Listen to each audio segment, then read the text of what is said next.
এই মুহূৰ্তত ক'ব লাগিব গড়চুক আৰক্ষী থানাৰ চোতাল ইতিমধ্যে চুৰি বাইকেৰে ভৰি পৰিছে। ইতিমধ্যে কেইবাদিনতো তেওঁলোকে বাইক ৰিকভাৰী কৰিছে, চুৰি বাইক। তাৰ সমান্তৰালকৈ যোৱাকালি নিশা ছয়গাঁৱৰ এটা অঞ্চলত গৈ পেলাই তেওঁলোকে প্ৰায় 12খনকৈ বাইক ৰিকভাৰী কৰিছে। অৰ্থাৎ গুৱাহাটী মহানগৰীৰ বিভিন্ন ঠাইৰ ক'ব লাগিব থানাত গোচৰ ৰুজু হৈ থকা গোচৰৰ চুৰি বাইকৰ গোচৰ ৰুজু হৈ আছে এই বাইকসমূহৰ।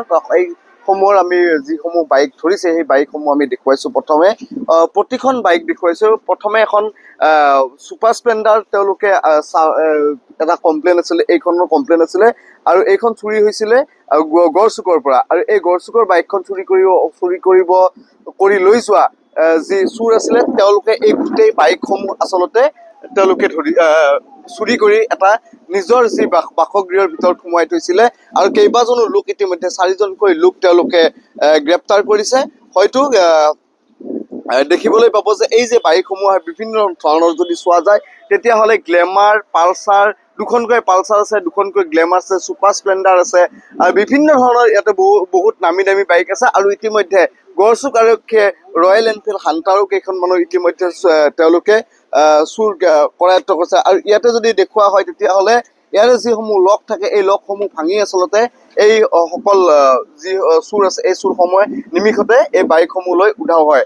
গড়চুক আৰক্ষী থানাৰ লোক আছে, আমি তেওঁলোকৰ পৰা জানিম। গড়চুক আৰক্ষী থানাৰ বৃহৎ সফলতা বুলি ক'ব লাগিব। 12খনকৈ বাহন আচলতে চুৰি বাইক ইতিমধ্যে গড়চুক আৰক্ষী থানাই ৰিকভাৰী কৰিছে। 4জনকৈ লোক আপোনালোকে গ্ৰেপ্তাৰ কৰিছে। কি ক'ব, কেনেকৈ আচলতে গোটেইটো হ'ল? প্ৰথমে আমাৰ চুৰি হৈছিল বাইক আজি 6-7 মাহমান আগত। সেইটোৰ ওপৰত ভিত্তি কৰি গৈ বিজয়নগৰত গৈ এটা পালোঁ, এজন মানুহ ধৰিলোঁ। তাৰপিছত তাৰ স্বীকাৰোক্তিৰ ভিত্তিত এই পলাশবাৰী ঘোঁৰামাৰা, তাৰপিছত সিহঁতৰ স্বীকাৰোক্তিৰ ভিত্তিত মানে সেই 6গাঁৱৰ পৰা 2জন ধৰছোঁ। এনেকৈ মুঠ 4জন ধৰি আনছোঁ। আৰু বাইকবিলাক চুৰি হয় নে নহয় এইটো ভেৰিফাই কৰাৰ পিছতহে গম পোৱা যাব। ক'ত পোৱা গৈছে এই বাইকসমূহ?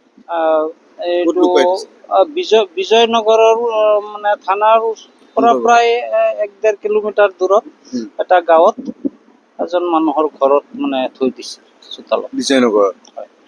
চোতালত ৰাখিছিলে? হয়। লক ভঙা আছে এই বাইকসমূহ? হয়। কমপ্লেইন আছে নে এই বাইকবিলাকৰ? এইটো ভেৰিফাই কৰিলেহে গম পোৱা যাব। হয়, প্ৰথমে এখন উদ্ধাৰ হৈছিলে? হয়। এটা কথা ক'ব লাগিব যে প্ৰথমে বাহন এখন উদ্ধাৰ হৈছিলে, ছুপাৰ স্প্লেণ্ডাৰ বাইক গড়চুকৰ পৰা চুৰি হৈছিলে এই বাইকখন। আৰু পৰৱৰ্তী সময়ত এই কেঁচুখান্দোতে সাপ উলিওৱা যিটো কথা আচলতে তেনেকুৱাই হৈছে। আৰু প্ৰায় 12খনকৈ বাহন তেওঁলোকে উদ্ধাৰ কৰিছে।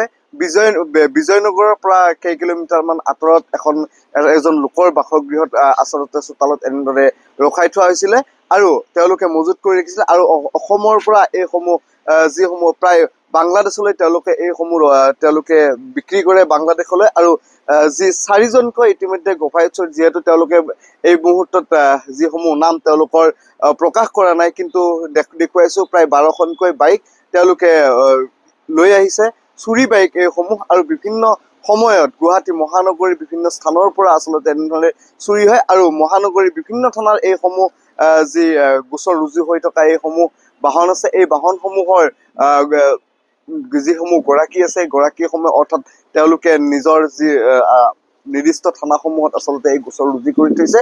আৰু কেঁচুখান্দোতে সাপ, পুনৰবাৰ কৈছো যে 12খনকৈ যি বাহন, এই দুচকীয়া বাহন মটৰ চাইকেল ইতিমধ্যে গড়চুক আৰক্ষীয়ে যোৱা নিশা বিজয়নগৰৰ প্ৰায় 6 কিলোমিটাৰ দূৰত্বত এজন লোকৰ বাসগৃহত এই বাইকসমূহ তেওঁলোকে উদ্ধাৰ কৰিবলৈ সক্ষম হৈছে।